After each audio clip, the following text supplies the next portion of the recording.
Bueno, y tal como durante estos días de la semana hemos tenido la oportunidad de compartirle a usted esta serie de entrevistas, hoy tenemos la presencia del doctor Rafael Espada, quien ya fungió como vicepresidente de la República y en la actualidad pues su pretensión es colocarse nuevamente en la palestra del Ejecutivo. Así que, doctor, sea usted muy bienvenido, muy buenos días. Muy buenos días, muchas gracias por invitarme. Así es que nuestra aspiración es una mejor Guatemala. Excelente, Sí, qué buenos bueno. días, vicepresidente, y también pues aquí queremos platicar con usted acerca de las cosas que han pasado en este tiempo desde que usted dejó la vicepresidencia y algunos asuntos durante esa vicepresidencia. Bienvenido también. Y muchas gracias por haber aceptado nuestra invitación. Que solo para recordarle, un día nos quedó mal, ¿verdad? Pero dice, vamos a ver, esperamos que el 14 de enero de 2024, ese día sí esté por ahí, que no se le confunda la agenda, doctor. Justificable, no fue justificable. Okay. Desafortunadamente, nosotros los médicos tenemos buenas excusas. Tuve una emergencia. Es que Sí. Bueno, y así lo dijimos a nuestra audiencia. Sí. Pero queremos empezar.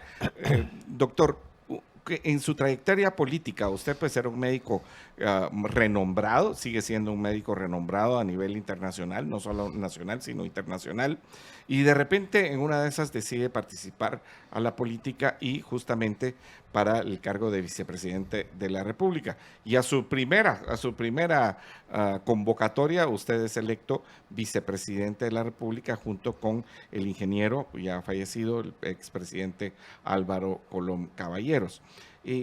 ¿Cómo fue la experiencia en la vicepresidencia de la República? Magnífico. Para mí fue un verdadero privilegio. Primero, decirles buenos días a todos, un paisaje lindísimo de Guatemala desde esta ventana. Y esto nos inspira a seguir trabajando más. Ahora, la política siempre me ha interesado mucho, no es de que de repente voy a ser vicepresidente, incluso ni tenía pensado ser vicepresidente, pero la política siempre me ha interesado a nivel tanto nacional como internacional. Siempre le he puesto atención porque es la guía para la construcción de un mundo mejor o de un mundo peor, dependiendo qué está pasando. Entonces, pues siempre mantenía mucho contacto, viviendo en Estados Unidos, pues tenía mucho contacto. Y tuve 2 o 3 incidencias que me dieron la oportunidad de participar en la política de Estados Unidos a mí indirectamente, porque tuve la experiencia de haber trabajado con Robert Kennedy cuando él era senador, después de la muerte del presidente Kennedy. Me dio la oportunidad de participar en su oficina y eso me interesó muchísimo. Vi unas personas increíblemente constructivas, fuertes. Robert Kennedy era un líder increíble, no tenía el carisma de John Kennedy, pero sí era un tipo profundo, pensador, filósofo, un gran humanista, que peleó y tanto que murió por la protección y la justicia del mundo. Diciendo esto, pues me quedó siempre la intención de investigar, ver y leer mucho sobre lo que pasaba en el mundo. Luego, pues, hice todo mi trabajo como médico, pasé todas las gradas y escaños de la estructura académica de cirugía cardíaca en el Hospital Metodista de Houston y llegué ya al punto que en Estados Unidos hay un mandato de retiro. Pues nos tocaba a los 60 años retirarnos, sin embargo me dejaron 3, 4 años más, en lo que yo decidía si me quedaba ahí practicando, ya no como directamente en la parte académica directo, sino que indirectamente, o me venía a Guatemala. Mi ilusión siempre era regresar a Guatemala. Y me acuerdo cuando yo decidí hacer cirugía cardíaca, todo el mundo me decía que estaba loco, que era una cosa experimental, que no servía. Catedráticos y amigos míos me decían, estás loco, es larguísima esa especialidad, porque era muy larga. Eran 8 años más después de 8 años de medicina.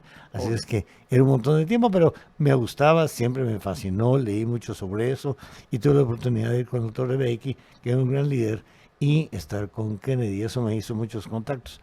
Regreso a Guatemala con la intención de hacer cirugía cardiovascular y complementar lo que habíamos hecho en UNICAR. En UNICAR armamos la cirugía cardíaca en Guatemala.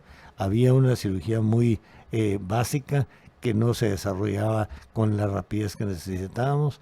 El doctor Raúl Cruz Molina, que estuvo en el Roosevelt, desarrolló la unidad y así logramos ayudarlo a que se ampliara a una unidad nacional que es UNICAR. Sí. UNICAR se logró, no la hice yo totalmente, hubo mucha gente, hubo gentes privadas, no eran médicos, eran pacientes míos que se juntaron y crearon la fundación Amegeso, que es la Fundación Rafael Espada, en la que conseguíamos fondos. Naturalmente en nuestro medio es difícil el sistema de fondos privados aplicados a esta caridad, no son muy fuertes, y pues desarrollamos algo. Sin embargo, tuve el gran contacto con todos los presidentes, desde el presidente Serrano, que fue el que inició la ayuda, y todos los demás me ayudaron, siempre les hablaba, nos ayudaban, nos daban plata. Comenzamos con poquito, fuimos subiendo, no es suficiente, pero logramos hacer una unidad cardiovascular. Para simplificar, regresó a Guatemala a ser cirujano cardiovascular. Acababa de operar a un muy amigo del presidente Colón, una persona conocida, y entonces él me dice, mira, Álvaro Colón va a correr por tercera vez, ¿ves? Y está preocupado, entonces quisiera que lo ayudaras.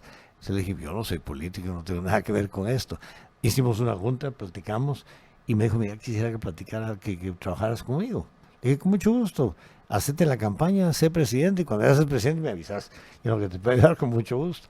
No, me dijo, si quiero en la campaña, tenemos aquí un equipo de americanos que hicieron una encuesta en Guatemala, tu nombre es muy conocido, claro, era conocido por ser médico, y eso nos puede dar mucho en la campaña. Pues no era mi directo deseo, sin embargo comencé a analizar que si podía contribuir lo debería de hacer. Comenzamos a platicarlo, platiqué con mi familia, conmigo mismo, y bueno, al final decidimos entrar y trabajar con el presidente Colón. Fue una experiencia increíble, así que mi primera experiencia política fue directo a la vicepresidencia, así que fue un home run bastante bien puesto. De una vez con las bases llenas. Y antes de dejarle a Juan Francisco, voy a hacer una repregunta, perdón. Sí. ¿Y cómo fue? Porque eso es una parte muy interesante. ¿Cómo fue trabajar en la vicepresidencia al lado de Sandra Torres? Porque pareciera ser que ella opaca al resto, tanto al presidente Álvaro Colón como a la misma vicepresidencia en ese entonces. ¿Y por qué competir contra ella cuando pues venían del mismo lugar, doctor? Bueno, es complejo. Primero, la vicepresidencia no está bien comprendida por el público general. El que no ha estado ahí, incluso gente en política, no sabe qué hace un vicepresidente. Incluso muchos países no tienen vicepresidente. Correcto. Chile no tiene, México no tiene, porque ponen a otra persona a hacer lo que el vicepresidente está asignado en Guatemala. Sin embargo, en Guatemala está en la Constitución y tiene un papel constitucional, está directamente escrito qué tiene que ser. Es el coordinador de gabinete, es el que trabaja al lado del presidente, es como un asesor presidencial directo, con una opinión, como por ser electo, tiene una opinión bastante fuerte y depende de la personalidad del individuo.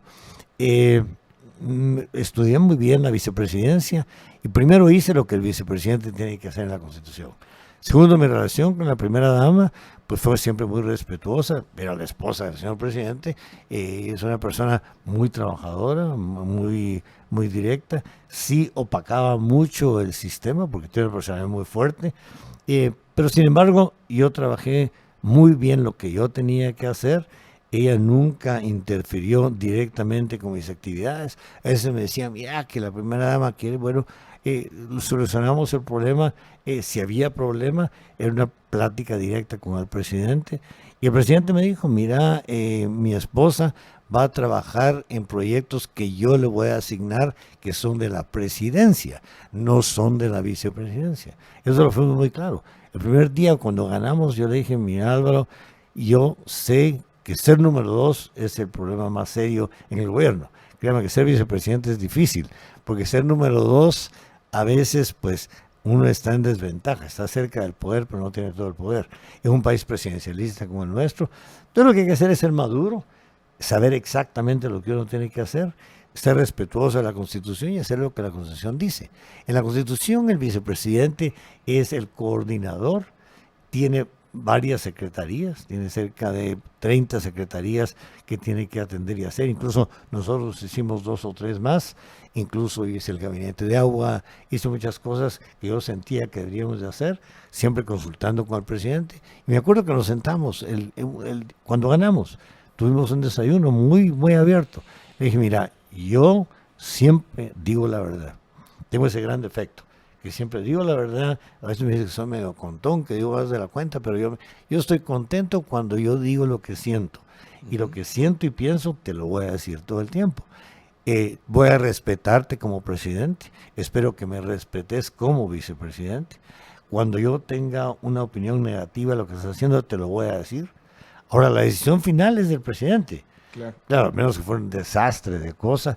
Incluso cuando tuvimos el problema de Rosenberg, tuvimos muchas pláticas y discusiones muy honestas y muy abiertas.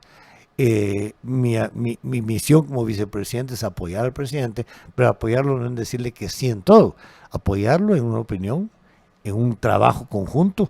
Y afortunadamente sí tuvimos momentos en que no estábamos de acuerdo, pero yo, tomando una acción madura, sencillamente le decía que no quería. Hubo varios acuerdos gubernativos, más de 100 acuerdos gubernativos que yo no firmé.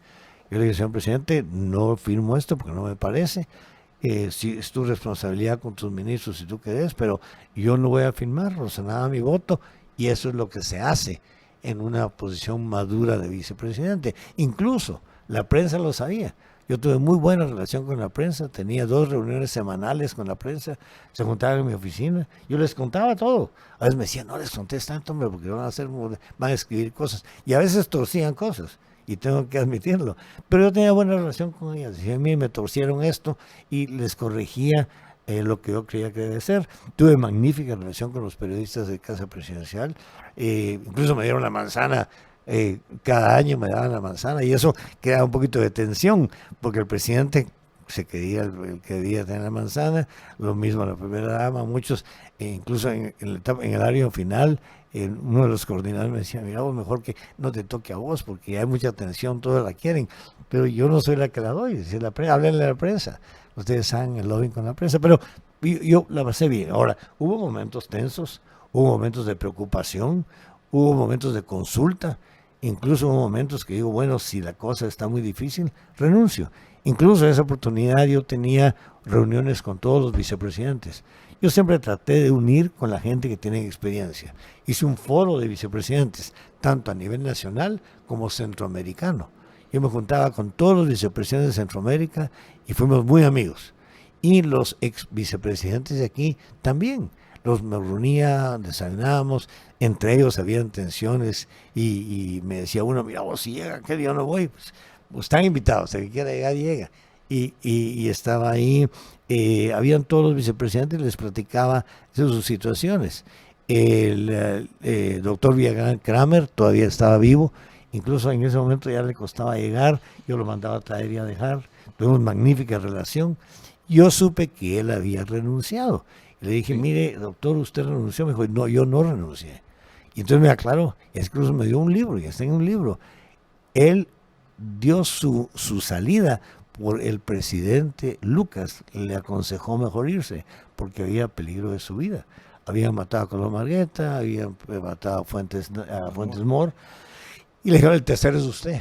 Ya hay una orden dentro del sistema de matarlo a usted. Y él estaba en España arreglando el problema de España y Guatemala por la embajada que se quemó. Y estando ahí, le mandaron un aviso, mire, mejor váyase de Guatemala. Y el presidente Lucas le mandó y arreglaron que su familia fuera a Washington y lo sacaron prácticamente de España directo a Washington para que no viniera a Guatemala porque su vida estaba en peligro a través de personajes que en esa época, en esa historia... Qué interesante que el vicepresidente de una república... no pudiera ser protegido en la propia república. Sí, es la cosa. Y eso me lo dijo él, me dio su libro, tiene un libro donde está, y me dio la carta que él mandó. No es una carta de renuncia, es una carta de explicación que por qué él decidía no continuar como vicepresidente. Y me decía, no, con el presidente Lucas tuvo una muy buena relación, y él fue el que le protegió su vida. Así es que sus hijos fueron allá. Sí. Cuando ellos supieron que él me contó y me dio la carta, se asustaron porque dijeron, ese era un secreto de familia. Le digo, bueno, se abrió conmigo, me lo dio y tengo el documento.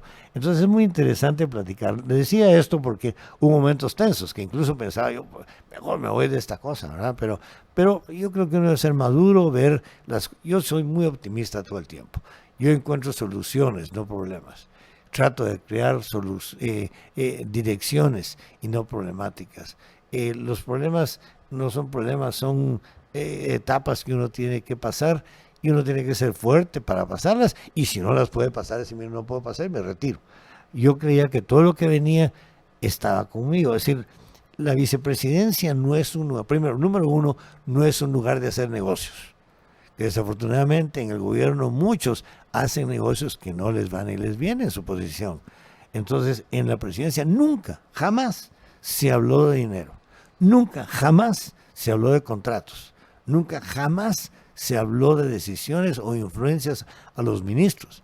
A los ministros yo les decía a ustedes, sus vicepresidentes, me los dan, sus viceministros, perdón, y les damos mucha libertad a los ministros de funcionar. Yo los vigilaba, les decía, les llamaba la atención, tuve tensiones con muchos, incluso tuve unas tensiones muy fuertes, no voy a mencionar nombres, pero dos ministros a los que sí casi llegamos a las manos porque habían situaciones muy tensas, había mucha tensión. Sin embargo, siempre razonamos todo, trabajamos muy bien, y tuvimos problemas, pero en la vida problemas siempre hay.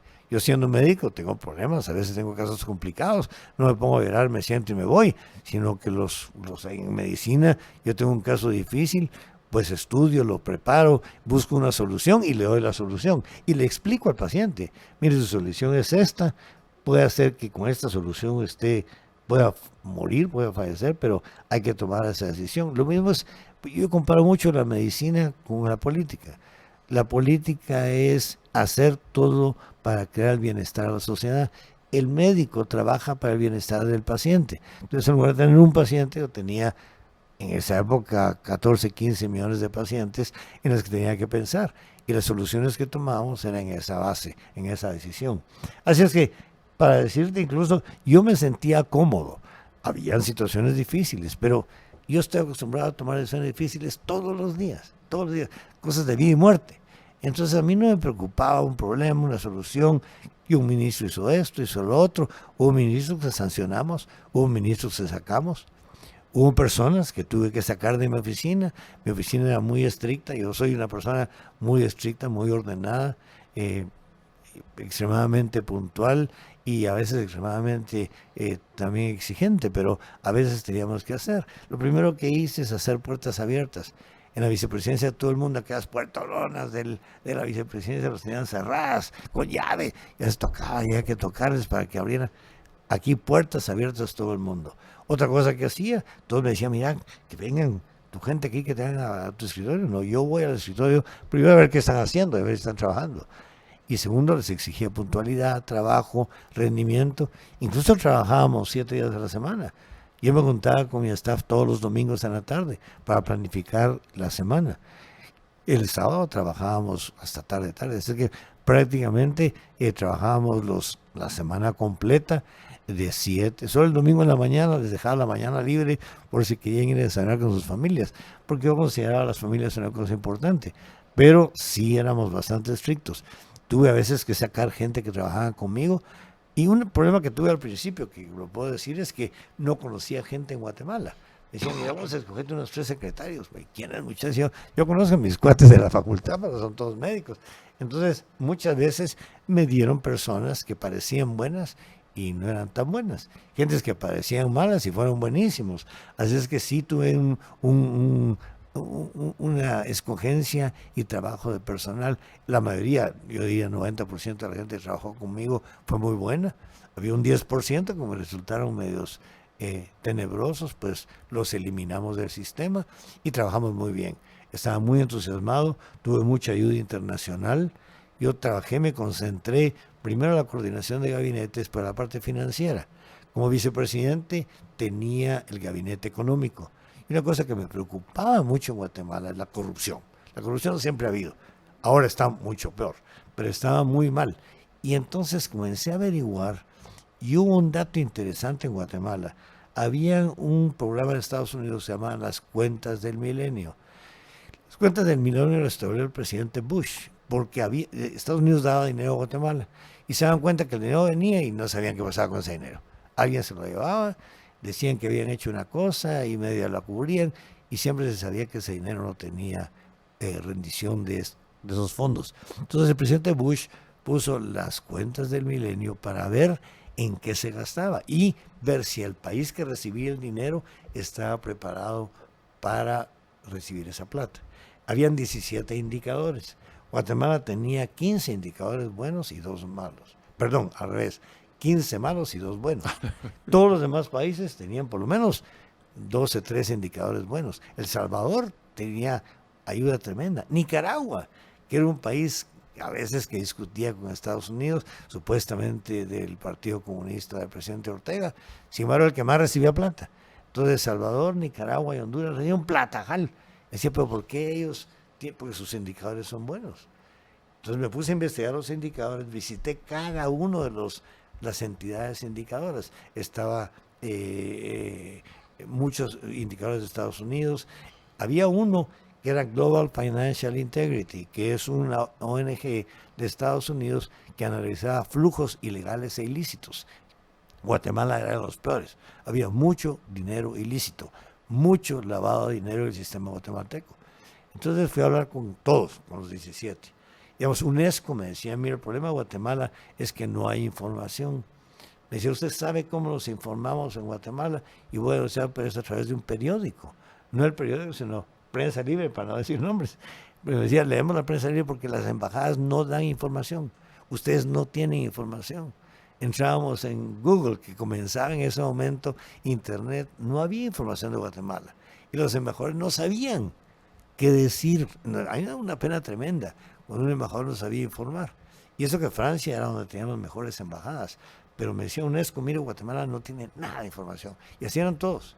Entonces yo, viendo esto, me preocupé, me puse a colectar información, fui a Freedom House, que era una extrema derecha, era la extrema derecha de Estados Unidos. Me decían, mire, ustedes están en la luna, no sé qué pasa en Guatemala. Entonces nuestra información era muy mala. Comenzamos a trabajar información, ahí fue cuando comencé a trabajar que en México tenía un sistema muy bueno, el INE de México. Primero, no teníamos ni censos. El último censo decente en Guatemala fue en el 2002. Han habido censos y censitos, pero en Guatemala no hay censos. Actualmente no tenemos un censo científicamente acopiado y reconocido mundialmente. Tuvimos recientemente uno, pero con unos grandes errores. No sabemos ni cuántos somos, ni quiénes somos, ni qué tenemos, cuando el servicio humano es la base de un país. Entonces no podemos ofrecerle el país al mundo internacional si no sabemos ni cuántos somos. Dice, mire, ¿cuántos obreros suyos saben inglés? ¿Cuántos obreros suyos saben manejar una computadora? ¿Cuántos maestros están preparados para educación superior? Entonces, cosas que son básicas en un país que quiere crecer y que no tenemos. Eso me preocupa mucho y me preocupó. Entonces, creé y formé mucho contacto internacional. Las 17 entidades me apoyaron muchísimo. Y el Global Financial Integrity me incluyó incluso en su junta directiva. Acabo de salir debido a que entré a la campaña presidencial. Yo era vicepresidente del Global Financial. Ya tengo casi 10 años de haber estado en la junta directiva. Era el único latinoamericano en esa junta, lo cual me informaban tremendamente de todo lo que sucedía en el mundo financiero. Para darles un dato, ellos detectaron que en el mundo hay 2.3 trillones de dólares ilegales. Entonces, eso es lo que nos está impactando ahorita. Hay 2.3 trillones de dólares circulando en el mundo que son ilegales, que quieren entrar al sistema legal.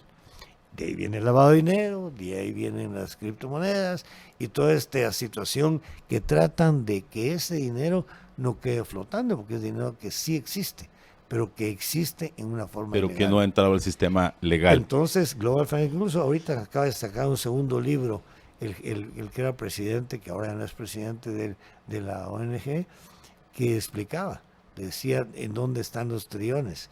Entonces esos trillones, alguien sabe dónde están y alguien sabe de En quién caletas. son. Pero están, no, están en las corporaciones. Porque ahora el mundo incluso la mafia y las ONGs, todos los sistemas ilegales se han organizado en corporaciones. Ya no hay un capo, no hay un Chapo Guzmán, sino que son 100 Chapos Guzmanes que están diluidos en el sistema. Y si uno desaparece por X o Y razón, pues hay sustitutos, hay sistemas. Están muy bien organizados. Y eso me preocupa porque es lo que está afectando el ritmo del mundo entero.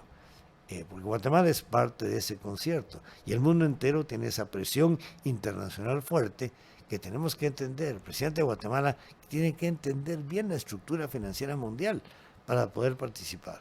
Guatemala es un país geopolíticamente muy bien colocado, un país rico, un país que le interesa a todo el mundo estar aquí, porque estamos en un lugar fantástico para hacer negocios. Estamos entre dos océanos, en una cinta fácil de llegar, con un clima que a veces protestaban porque llovió anoche. Qué bueno que llovió. Y que hay mucho calor, nunca hay calor aquí. Que hay frío, aquí rarísimo. Que no tengo una chumpa media gruesa, pero no hay necesidad. Aquí no hay frío ni calor. Es un lugar geográficamente perfecto para negocios. Panamá lo ha aprovechado. Sin embargo, nosotros no hemos sabido aprovechar eso. Cuando yo estuve en el gobierno, sí tuve magníficas relaciones. Les conté que mi relación con los vicepresidentes a nivel latinoamericano, principalmente centroamericano y del Caribe, era magnífico. Yo me juntaba con ellos cada 2 meses. Hacíamos reuniones en todos lados y dirigíamos la situación. Y en Latinoamérica teníamos foros de vicepresidentes, con excepción, como dije, de México y Chile, que no tenían vicepresidentes. Me decían, ¿para qué quieren ustedes vicepresidentes? Pues ellos tenían al canciller, tenían un primer secretario, un secretario de la presidencia, que fungía como vicepresidente. Entonces, creo que, para contestar tu pregunta, yo sí la pasé muy bien. Tenía muy seriamente, lo tomamos en serio, pero me sentía cómodo porque tuve buena gente trabajando conmigo, tuve buenos contactos internacionales.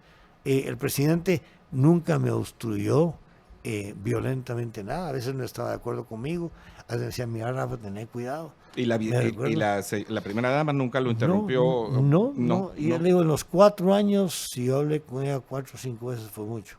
Yeah. Siempre teníamos una buena relación de saludo, pero no éramos ni íntimos amigos ni éramos enemigos. Sencillamente yo cumplía mi misión y ella cumplió la de ella, y su relación era con el presidente, no conmigo. La encontrábamos en el corredor, pues nos hablábamos bien. A veces un incidente así de que me decía, mire, la primera dama dice, pero eran chismes de casa presidencial, y entonces lo que tenían eran tensiones del personal de unos con otros, pero yo directamente con ella no tuve una confrontación. Okay. Tuvimos una vez una opinión, pero se solucionó perfectamente bien. Ella me preguntó de una situación, yo le dije, mire, desafortunadamente esas respuestas se las doy a una persona que es el presidente. Y el presidente coló la respuesta que ella me pedía, porque no creí conveniente para mí como vicepresidente rendirle cuentas a la primera dama, porque no era lo apropiado. Y ella lo tomó muy bien y nunca tuvimos una confrontación directa, y yo la pasé muy bien. Incluso el presidente Colón me decía, mira, vos siempre estás contento. Le digo, sí, vos, porque no le debo nada a nadie. Y el día que tengo un problema lo soluciono, no me ahogo, ni me entro en pánico, porque no le debo nada a nada. No me gusta ni deber plata, ni que me deban plata. No estoy aquí por dinero. Yo no vine a esta vicepresidencia por dinero, ni por nombre, ni por fama, porque no quiero ser presumido, pero lo tenía. Entonces, en realidad yo vine aquí para ayudar al país en lo que yo podía, sabiendo mis limitaciones, porque no era un político de carrera, era un político a la carrera. Pero entré y aprendí mucho de mucha gente. Hay gente muy buena en el gobierno. Tuve grandes amigos, grandes empleados de segunda y tercera línea que me ayudaron. El gabinete económico. Yo dirigí el gabinete económico sin ser economista, pero había 2 personas, incluyendo la presidenta del Banco de Guatemala en ese momento, que era la licenciada Bonilla. Ella fue magnífica. Revisamos la agenda, revisamos lo que se platicaba, para no hablar tonteras, tenía que enterarme, estudiar y platicar. E inmediatamente al salir del gabinete iba con el presidente y le decía, mira, tenemos este problema, lo vamos a hacer en esta y esta forma. Nos agarró la crisis económica del 2008, que fue tremenda. Hicimos un corte presupuestario del 10%, que yo decidí en el gabinete económico. Y ahí sí hubo apretones en gabinete. Sin embargo, tenía una buena relación con él, tenía un buen flujo de información y un gran respeto. Él y yo nunca discutimos y, como le digo, mi cruce con la primera dama era incidental. No teníamos no tenía yo por qué tener un programa de trabajo con ella, porque no era mi misión como vicepresidente trabajar con la primera dama. Se le ayudaba en lo que ella tenía asignada por Constitución.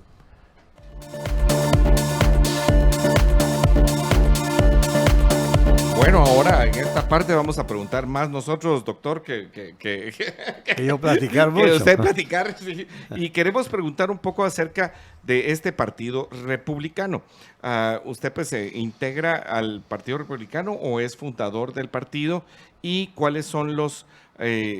Porque pues en los Estados Unidos el Partido Republicano está más asociado al lado más de la derecha y el Partido Demócrata más al lado de la izquierda. Usted nos cuenta, por ejemplo, del señor Robert Kennedy, quien era demócrata, y también pues la UNE está más asociada al lado de la izquierda, a la socialdemocracia.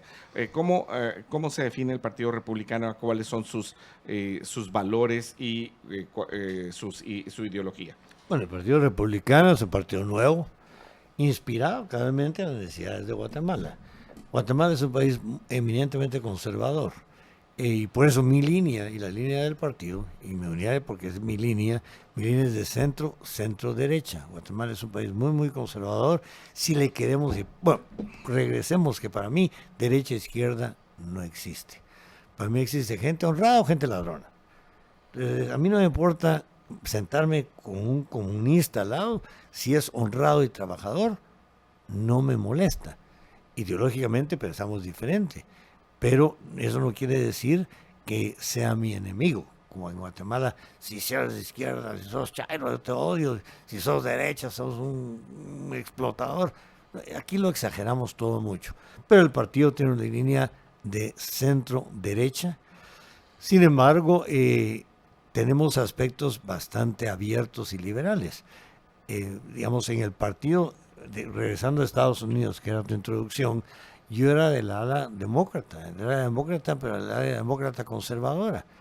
Es como le dicen al presidente Bush ahora, que es el demócrata más conservador, pero que es tan amigo de Obama, que trabajan muy bien juntos. Entonces era lo que decía, que derechas e izquierdas es un pensamiento muy primitivo y muy del siglo pasado. Yo creo que ahora necesitamos la construcción de un país en forma legal, transparente, claro y sin partida de ladrones. Que es lo que ¿Y cómo llegó usted a este partido? Les voy a decir, durante las últimas elecciones, cada vez que hay elección, 5 o 6 partidos me llaman. ¿Ah, me sí? han llamado de derecha, de izquierda, del centro, bandidos, no bandidos, todos me llamaban para que participara.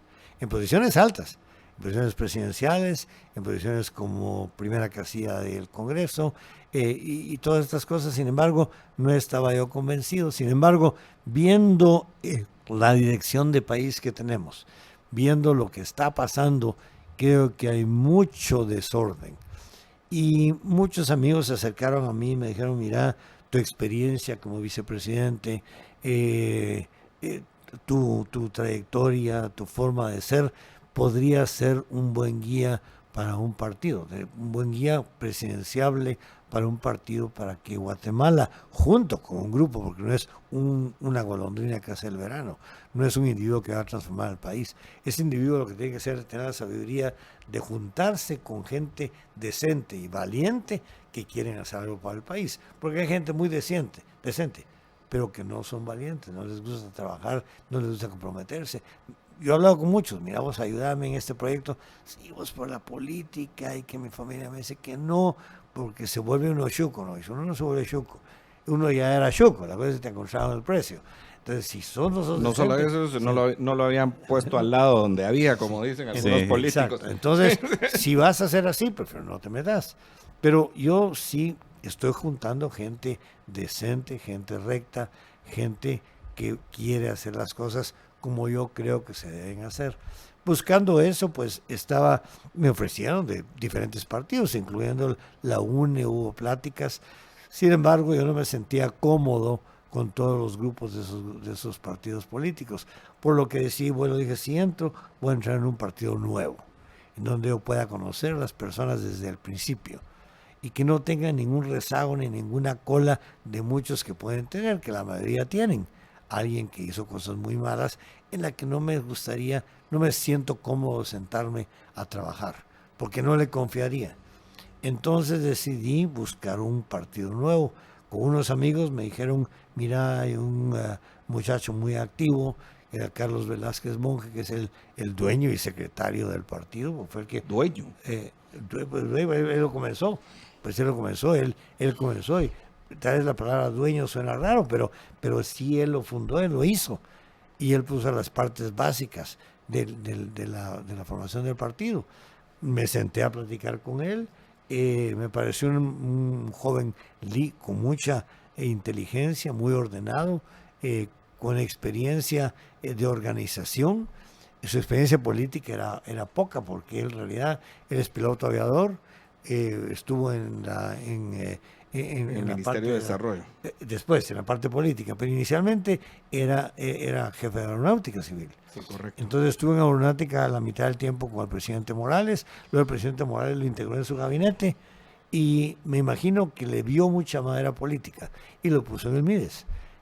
Pues ahí desarrolló un ministerio que fue bastante activo, analicé su trabajo era muy bueno, con buenos resultados. Hubo 2 o 3 conflictos legales, los cuales yo le dije que los quería aclarar. Me los aclararon, me dieron los documentos, que él no tenía ninguna responsabilidad legal en esto, que es lo que yo les hago a todos los miembros que entran al partido. Todo aquel que tenga una responsabilidad legal pendiente no entrará. Yo soy un fiel creyente. Creo que el que tiene un proceso legal pendiente o que ha estado envuelto en un problema serio, como estamos viendo muchos candidatos en problemas serios, ellos sí no deberían de participar, aunque tienen todo el derecho constitucional. Pero yo me sentiría mal después de haber estado preso, de haber estado, regresar a decir, mire, ya me volví bueno. Eso entra en mucha duda. Yo creo que debemos de comenzar a aclarar a las personas que lleguen a posiciones políticas en las que sean intachables. Y claro, si caen en alguna tentación, pues se les sanciona y se les elimina. Los países grandes, serios, que tienen partidos políticos serios, que por cierto, los partidos políticos sí pueden ser buenos. Yo conozco muchos partidos políticos, sin embargo, siempre en todos los grupos hay personas malas. En la iglesia católica habrá sacerdotes malos, en la iglesia evangélica habrán pastores malos, entre los médicos hay médicos malos, pero la mayoría, yo diría la mayoría de esas profesiones son gentes con mucha base, con mucha responsabilidad y con mucha estructura. Doctor, en Guatemala tenemos no sé si es al final un síndrome, un problema mental o que se extiende en un colectivo, en el sentido que nuestra memoria es muy cortoplacista. Ahora que usted está encabezando este nuevo proyecto político como presidenciable, ¿cuál ha sido la respuesta de las personas? O sea, ¿se recuerdan de usted? Se lo digo así porque aquí en Guatemala 3, 4 años y nos olvidamos qué hicieron, quiénes fueron, pero en su caso, ¿cómo ha sido esa recepción? Pues afortunadamente la gente sí se acuerda y se acuerdan bien. Y no tanto se acuerdan de la posición política, sino como médico. Usted es el doctor que fue vicepresidente. A veces no se acuerdan con quién estuvo. Mire, usted estuvo con Portillo. No, estuve con Colón. Entonces, pero sí se acuerdan quién soy, porque afortunadamente he tocado muchos corazones en Guatemala. Y literalmente. ¿Cuántas operaciones más o menos tiene usted en su haber? ¿Tiene usted una cuenta? Sí, ¿Sí? Cerca de 26,000 operaciones. 26,000. 26,000 operaciones. 26,000 operaciones. Y cardíacas y generales, pero en Guatemala. Y donde yo aprendí que la gente sí me conocía fue en la campaña puerta a puerta que hice cuando fui vicepresidente. Organizamos una campaña puerta a puerta en la segunda vuelta, porque notamos que el presidente Colón estaba muy bajo aquí en la ciudad. Y en la ciudad la gente decían que sí me conocían. Entonces comencé a caminar las calles. Iba de casa en casa, Comenzamos a las 11 de la mañana, terminamos a las 11 de la noche. Subí de mucho peso porque me dan champurradas en todos lados y comía igual que mi dedo chuchitos. gordo, mira cómo empezó aquí y cómo va. Entonces, comimos mucho y el presidente Colón se puso flaquísimo. Yo engordé porque la pasaba bien y platicaba. Entonces me decía, mire, usted operó a mi abuelita, usted operó a mi tío, usted operó a mi sobrinito. Entonces, veía que sí me conocían ya la fecha ahorita. Tanto que mi esposa se me molesta porque la gente me conoce en la calle. Entonces no me puedo portar mal. Me dicen, bueno, no se puede portar mal. Me reconocen. Hay gente que me dice, usted es el doctor Espada, usted es esto, Doctor, usted es el otro. ¿y cómo? Entonces, ¿Cuál es la? Bueno, ya hablamos acerca de usted como centro derecha y que el partido va por esa línea.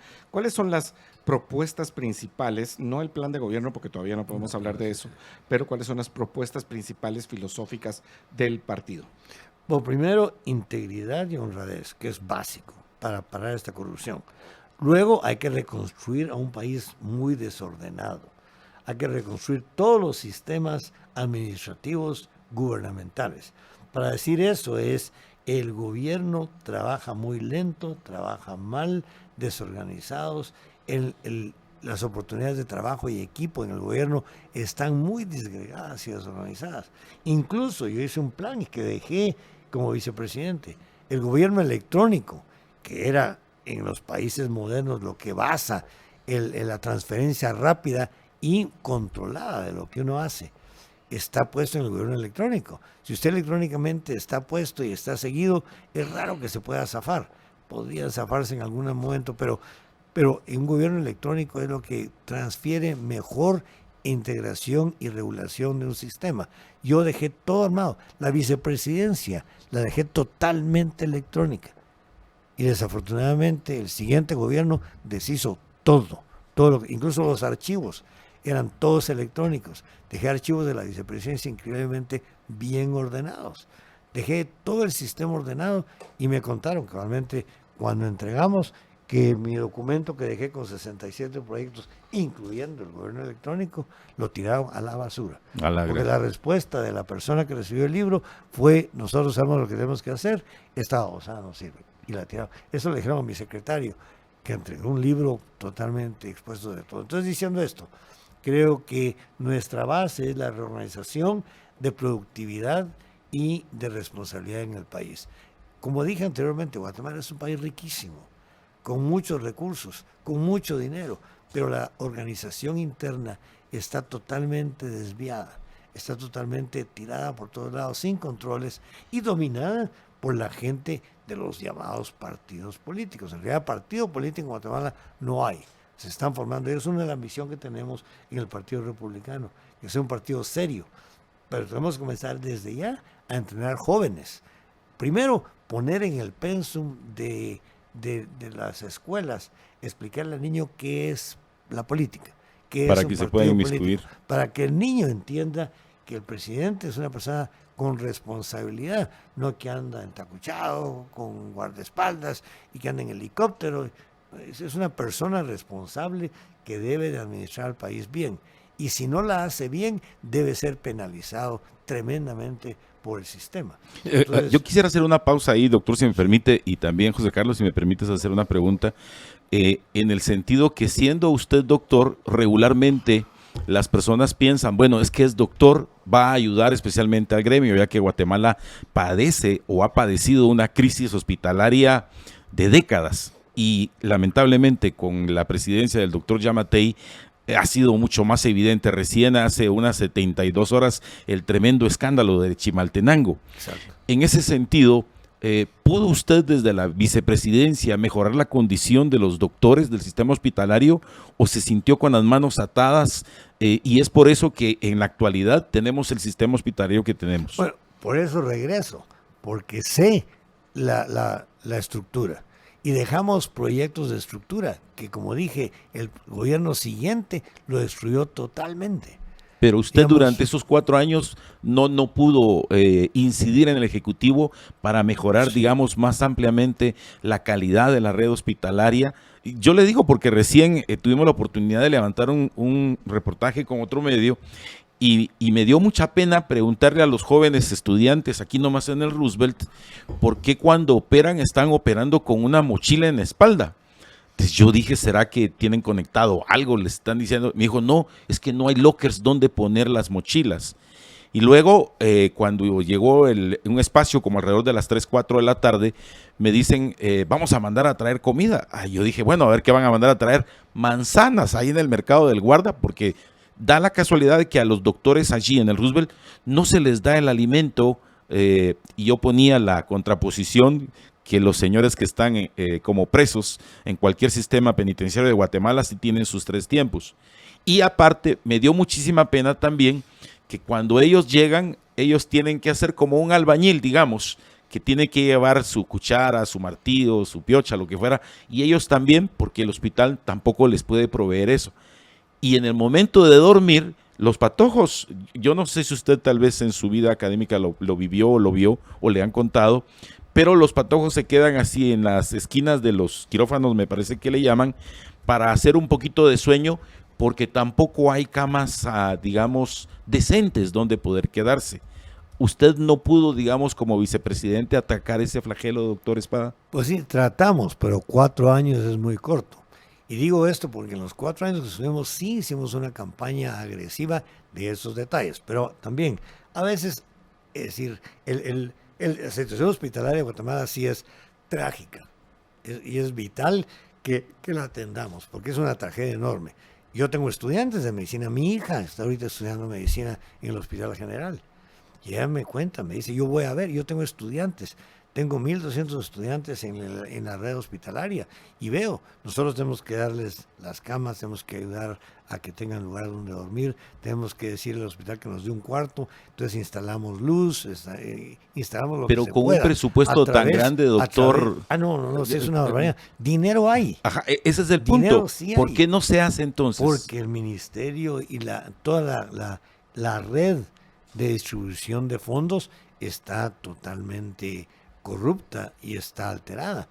El director no sabe ni qué es lo que tiene ahí. El director está haciendo negocios de sillas afuera y no está preocupado de cómo están trabajando. Y saber los directores cuánto caminan en el hospital para ver dónde están. Decir por qué este muchacho está sentado aquí, por qué tiene que mandar a comprar manzanas afuera cuando se le puede poner aquí una cafetería para que les venda cosas. Es decir, pero eso es desafortunadamente la función ministerial está totalmente desorganizada y las prioridades de las autoridades no es el paciente ni es el equipo médico.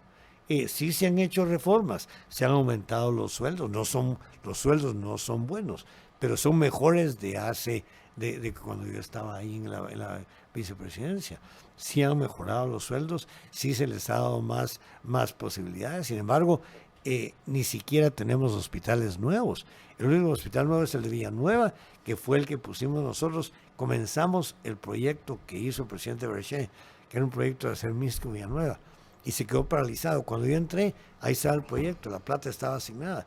Habían $25 millones asignados para 2 hospitales. Cuando los vi, era imposible hacer 2 hospitales con 25 millones. Entonces tuve que decidir hacer uno. Primero lo íbamos a hacer en Misco. Pero Misco, la población de Misco, no quería un hospital cerca del centro. Entonces nos fuimos a poner el de Villanueva, porque el terreno ahí era un terreno que sí era del gobierno, era el terreno de Guatel. Y ahí pusimos el hospital, que era un proyecto de 25 millones. Para contarles, al final el proyecto de 25 millones paró en $375 millones. Qué barbaridad. Pues eso es por el BID. Doctor, tenemos poco tiempo ya y entonces hay cosas que queremos preguntarle. Una es acerca del financiamiento del partido.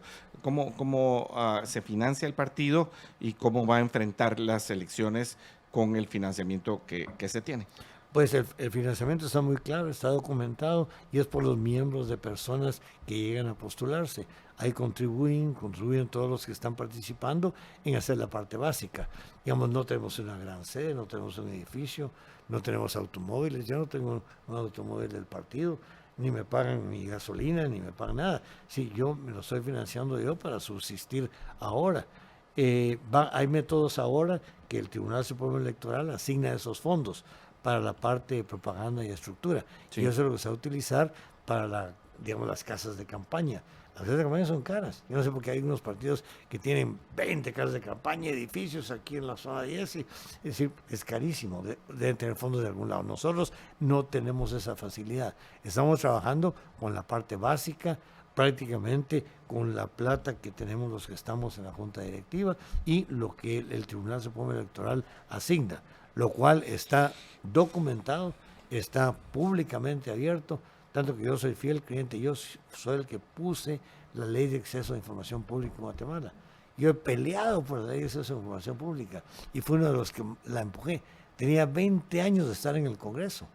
Y afortunadamente para nosotros y desafortunadamente para el Congreso, fue cuando un presidente del Congreso desapareció unos fondos que no estaban documentados. Los encontramos, entonces nosotros lo sacamos del Congreso, hicimos un sistema nuevo y pasamos en menos de 48 horas la ley de acceso a información pública, apoyado por 2 diputadas muy valientes que me apoyaron, lo pusimos y lo pasamos rapidísimo. El presidente de Colombia dijo, ¿vos cómo pasaste esa pasada?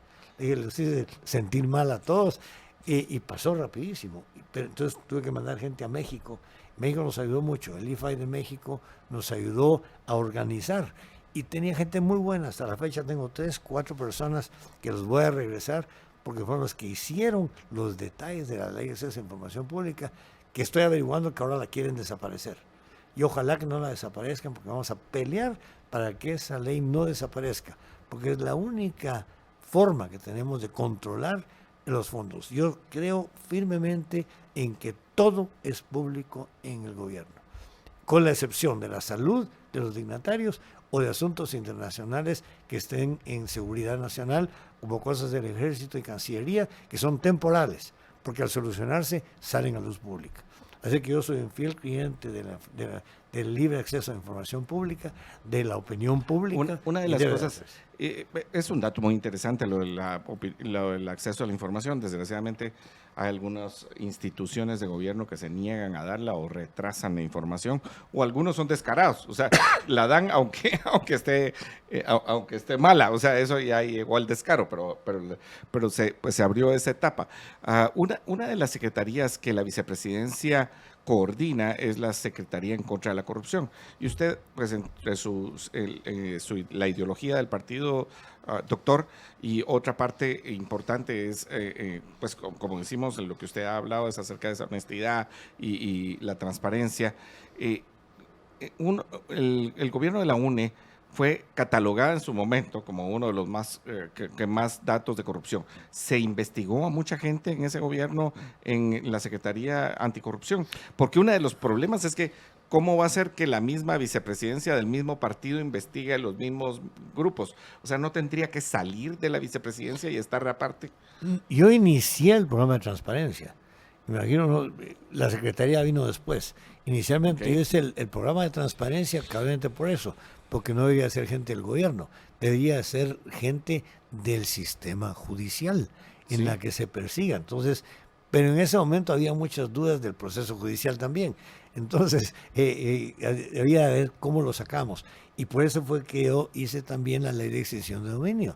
La extinción de dominio fue para parar la corrupción, pero iba dirigida al narcotráfico. Sí. Está dirigida a los narcos. Es decir, sí, solo que tiene unos problemitas. El asunto la ley, ¿verdad? El problema es que se lo dio a la vicepresidencia, que todos los vicepresidentes iban a ser buenos, pero no fueron. Entonces, y hay que ser honesto, se lo puse a la vicepresidencia porque era donde yo estaba. Entonces yo quería el control del asunto. Entonces pusimos la ley de acceso, toda esta información para narcotráfico, pero nos dimos cuenta que el narcotráfico estaba en el gobierno. Entonces comenzaron a caer gente del gobierno, que eran los participantes del negocio del narcotráfico, indirectamente. Entonces me recuerdo, y fue una ley que pasó también rapidísimo. La presentamos, había mucha información internacional sobre el narcotráfico y la pasamos en muy corto tiempo. Tanto que incluso la fui a presentar primero al Colegio de Abogados, sin yo ser abogado, porque yo le dije, mire, yo incluso llegué al Colegio de Abogados y les dije, mire, traigo una ley, no soy abogado, ni sé leyes. Pero traje mis abogados, tenía 2 abogados muy buenos. Primero les voy a decir cómo yo, sin ser abogado, cómo veo esta ley. Esta ley es para que gente que tiene cosas muy grandes y que no se explica uno cómo la pagaron, explique cómo la consiguió. Si su abuelita le regaló otros edificios, qué bueno. Y aquí están los títulos, el testamento, perfecto. Ahora, si la persona gana 30,000 quetzales y tiene 3 edificios, 2 carros y una casa en el puerto, señores, eso de algún lado salió. Hay que investigarlo. Y ese era el origen de la ley. Pero era para el narco. Pero comenzamos a ver que en el gobierno había mucho. Y me recuerdo que hubo un viceministro que cabalmente le encontró una casa en el puerto. Le digo, ¿vos cómo compraste esa casa? Inmediatamente la desaparecieron y comenzaron que no era mía, que me la habían prestado, y comienzan a taparse todos. Entonces yo creo que ahí es donde necesitamos un equipo, y estoy de acuerdo, de haber una comisión de transparencia fuera de los empleados gubernamentales. Entonces el primer error, nosotros comenzamos la transparencia dentro de la vicepresidencia, pero luego ustedes saben lo que ha pasado también con la vicepresidencia.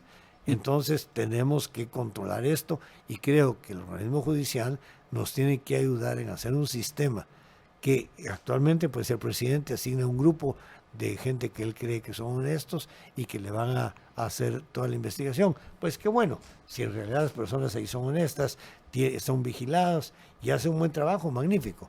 Pero estamos estructurando un programa para ese control, que no sea de empleados gubernamentales. Bueno, doctor, una última pregunta, perdone, antes de despedirnos.